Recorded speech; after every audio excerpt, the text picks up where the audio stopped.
Hello friends, आज की video के अंदर मैं बताऊंगा आपको टॉप वेटेनरी बेस्ट आयु मेडिसिन यानी पशुओं की बच्चेदानी गर्भाशय की सफाई की करने की अच्छी दवा। सिर्फ दो तरह के साल्ट के बारे में बताऊंगा कि उससे यदि आप अपने पशुओं को यदि आप बच्चेदानी की यदि सफाई करवाते हैं, चाहे किसी भी तरह का इन्फेक्शन है, जो मैं आपको बताऊँगा कि किस किस तरह का यदि इन्फेक्शन यदि पशु में हो जाता है, तब आप अपने पशुओं की जो बच्चेदानी है या गर्भाशय है उनकी जब हम सफाई करवाते हैं। वीडियो को स्किप करके देखना, पूरा देखना। जो इस चैनल पर अभी नए आए हैं या पहली बार आप इस चैनल से जुड़े हैं तो पहले आप इस चैनल को सब्सक्राइब कर लें, साथ में बेल आइकन और ऑल वाला ऑप्शन दबाएं, क्योंकि इस चैनल पर पता है कि आपको सही और सटीक जानकारी के साथ हर तरह की मेडिसिन के बारे में आपको बताया जाता है। सबसे पहले तो मैं आपको बताना चाहता हूँ कि पशुओं की बच्चेदानी की सफाई करनी क्यों पड़ती है।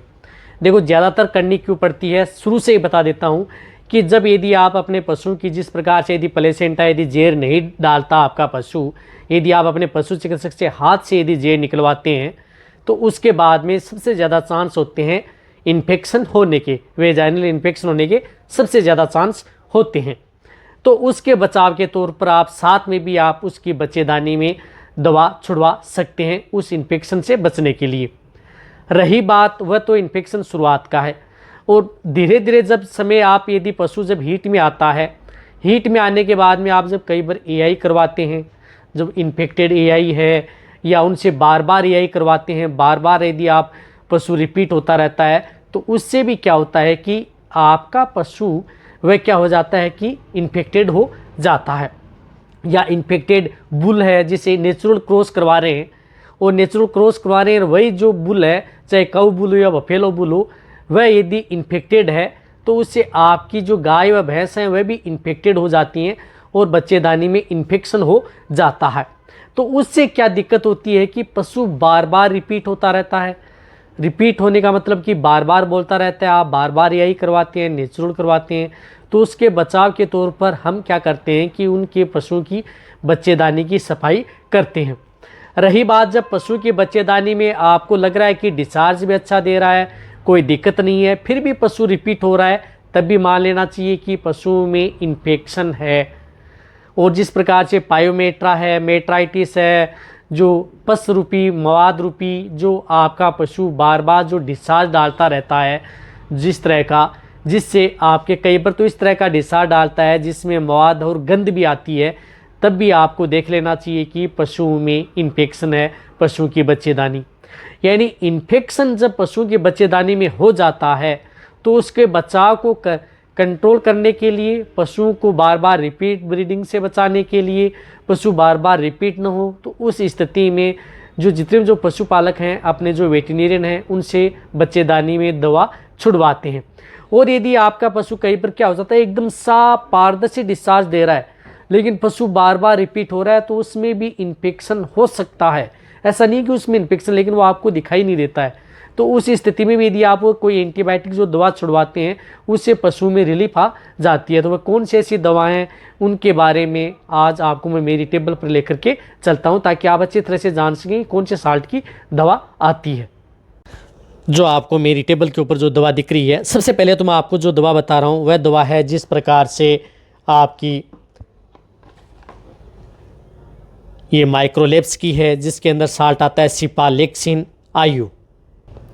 ये सिपालेक्सिन आती है, ये एंटीबैक्टीरियल यदि किसी तरह की इन्फेक्शन यदि पशु में हो जाता है तो उस स्थिति में इसका जो ये सिपालेक्सिन एंटीबायोटिक आती है, आयु बहुत ही अच्छा रिजल्ट इसका मिलता है, जो कि 4 ग्राम के अंदर आती है। हालांकि इसकी जो इंट्रायूट्राइन ये दवा है, इसका बहुत ही अच्छा रिजल्ट है जो इस तरह की आती है, जो आपको मैं दिखाऊं तो इस तरह से ये पाउडर फॉर्म में आता है, जो एक सफ़ेद पाउडर फॉर्म के अंदर उपलब्ध होती है। इसको आप डिस्टिल वाटर होता है इसमें के साथ घोला जाता है। जिस प्रकार से 4 ग्राम का ये सिपालेक्सिन पाउडर आता है, इसमें आपको इसमें 60 ml का जो डिस्टिल वाटर आता है, इसमें आपको घोल करके और उस पशु की बच्चेदानी में छोड़ना है। ये जिस प्रकार से 60 ml इसके अंदर डिस्टिल वाटर घोलेंगे 4 ग्राम के अंदर, तो ये 60 ml की एक वाइल बन जाएगी। इस तरह से यदि आप अपने पशुओं में लगातार, यानी सिपालेक्सिन जो आती है ये बहुत ही अच्छा रिजल्ट देती है। यदि पशु में किसी भी तरह की, जो मैंने आपको बताया ना बच्चेदानी में किस किस तरह के यदि सिम्टम्स यदि आपको दिखाई दें तो आप उसमें आप इसका प्रयोग कर सकते हैं। हालांकि ये इतनी महंगी दवा भी नहीं आती है और पशु के लिए सेफ रहती है। रही बात पशु की बच्चेदानी में दवा कैसे छोड़ी जाती है, उसके बारे में मेरे चैनल पर प्रैक्टिकली वीडियो बनाया हुआ है। जो नए वेटेरियन देखना चाहते हैं तो वो भी जा करके देख सकते हैं। तो ये दवा आपको लगातार 3 दिन से लेकर के, ज़्यादा इन्फेक्शन है तो 4 दिन कंटिन्यूटी आप इसका प्रयोग कर सकते हैं यदि आपके पशुओं में जो मैंने आपको बताया ये।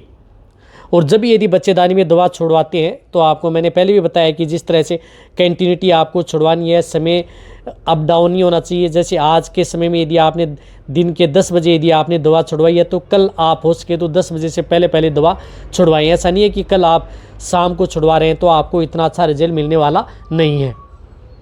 इसी तरह से दूसरी दवा है जिस प्रकार से मेरीफ्लॉक्स आयु जो वेटिकुनोल की आती है, जिसके अंदर साल्ट आता है, लिवोफ्लोक्सासिन है, हेमियाइड्रेट, ओरिंडाजोल एंड एल्फा टोकोफेरोल एसीटेट। ये भी बहुत ही अच्छी दवा है। ये antibacterial, anti protozoal, intrauterine infection यदि हो जाता है तो उसको कंट्रोल करने का काम करता है। यदि पशु में बहुत ही ज़्यादा दिक्कत हो गई है तो आप इस दवा का प्रयोग अपने पशुओं में करवाएं। बहुत ही अच्छी दवा है। यदि आपको और भी अच्छा रिजल्ट, यदि उनसे भी अच्छा यदि रिजल्ट लेना है तो आप मेरीफ्लॉक्स आयु का प्रयोग कर सकते हैं, जो कि आपको एक कहीं पर भी किसी भी क्षेत्र में मिल जाएगी। जो इस तरह की एक कांच की जो बोतल आती है, वायल आती है, जिसमें 60 ml की आता है। तो ये 60 ml आपको कंटिन्यूटी आप उस पशु में एक साथ 60 ml 30 ml का प्रयोग न करें। बहुत इस बार होता है कि यदि पशु में इन्फेक्शन ज़्यादा है और आप 30 ml का प्रयोग करते हैं, 60 ml का प्रयोग कराएं एक साथ। लगातार 3 दिन आप इस दवा का प्रयोग कराएं। ये टॉप वेटेरिनरी आयु इंट्रायूटेराइन एंटीबायोटिक्स हैं जो कि पशु के लिए बहुत ही अच्छी और रिजल्ट देने वाली होती हैं। तो आप मेरीफ्लॉक्स आयु का भी प्रयोग कर सकते हैं। यदि आपके पास मेरीफ्लॉक्स आयु नहीं मिल रही है तो आपको केरस की जिस प्रकार से यूट्रीप्लेक्स आयु जो आपको दिख रहा है, इसमें भी सेम टू सेम वही साल्ट हैं जो मेरीफ्लॉक्स आयु में है। इन दोनों में से कोई सी भी एक दवा का प्रयोग आप अपने पशुओं में करवा सकते हैं। चाहे आप मेरीफ्लॉक्स आयु का करवाएं, चाहे आप इस यूट्रीप्लेक्स आयु का करवाएं, दोनों का सेम रिजल्ट है। एक ही तरह की दवा है और यदि दोनों का प्रयोग, दोनों में से कोई भी किसी भी क्षेत्र में आपको मिले तो इनका प्रयोग करा सकते हैं। 2 तरह के साल्ट की मैंने आपको दवा बताई, एक तो सिपालिक्सिन, एक ये जो लिवाफ्लोक्सासिन। दोनों में से कोई भी एक यदि पशु में ज़्यादा दिक्कत हो जाती है तो आप ये जो लिवोफ्लोक्सासिन जो ये दवा है इसका प्रयोग करवाएं। यदि आपको लग रहा है कि नॉर्मल है तो आप सिपालिक्सिन का प्रयोग करवा करके पशुओं को अच्छी तरह से होने वाले जो इन्फेक्शन है उसको रोक सकते हैं। रही बात जो ये दवा है, यदि आपके पास नज़दीक जो वेटेरिनियन है, वेटेरिनरी डॉक्टर के द्वारा ही ये दवा अपने पशुओं की बच्चेदानी में रखवाएं या छुड़वाएं। आने के लिए बहुत तरह की दवा आती है, लेकिन बहुत ज़्यादा जो वेटेरिनियन है वो कन्फ्यूज़ हो जाते हैं। तो इसके लिए मैंने सोचा क्यों ना 2 तरह के साल्ट की जिनका अच्छा रिजल्ट है वह लेकर के हैं, तो वो आपको बता दिया। तो ये वीडियो जितना हो सकता है पशुपालक या वेटेरिनरी स्टूडेंट है उनके साथ आप शेयर करें। इसी तरह की वीडियो आपको इस चैनल पर मिलती रहेंगी, तो लाइक करें। आप जितना लाइक करेंगे उतना ही मैं मोटिवेट हूँगा। इसी तरह की वीडियो आपको इस चैनल पर ऐसे ही मिलती रहेंगी। थैंक्स, धन्यवाद।